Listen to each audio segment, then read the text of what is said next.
Здравейте! Днес ще разгледаме един въпрос на тема какво ново ще дойде в живота ми през новият месец юли. Ще ви направя два варианта. Така, изберете си вариант 1 или вариант 2. За всички последователи на канала Умен Шепот с Тиасол Дитадар, какво ново ще дойде в живота ми през месец юли? Какво ново ще дойде в живота ми? Така.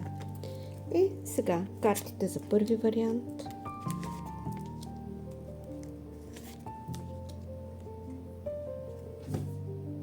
Картите за втори вариант.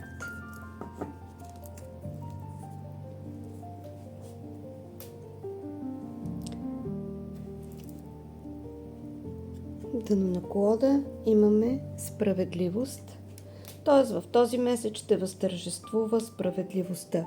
В първи вариант, за тези от вас, които си го избраха, картите говорят за много тъга,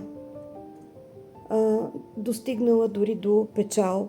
Човек е отчаян, смята, че за него няма светлина в тунела, че нещата са много трудни, много болезнени, преживял е някаква мъка. Дори е стигнал до едно огромно отчаяние, тази мъка го е превзела и на него дори му се струва, че нещата са безнадежни. Но тук имаме едно прекрасно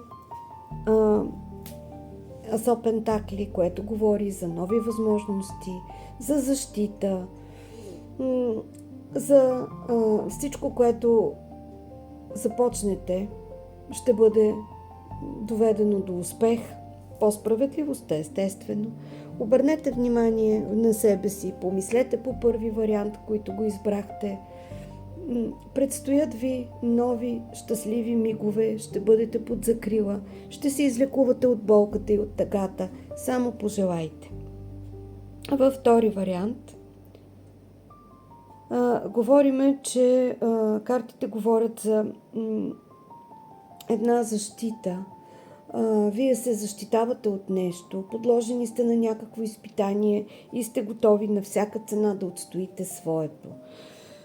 Тук имаме един така голям аркан, умереност, който говори за, че трябва да бъдете внимателни, умерени в действията си.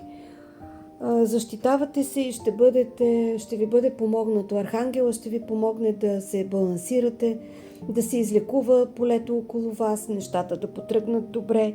И имаме шестица пентакли, картата на съответно даването и получаването. И вие ще получите много нови неща този месец. И в двата варианта виждам, че става въпрос за едно материално проявление в социума между хората.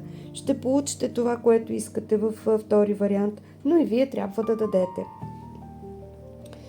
И в двата варианта, които ви дадох, изобщо месец юли ще бъде месец на справедливостта. Всичко, което е справедливо, ще ви се случи. Мили хора, прегрудки, целувки от мен.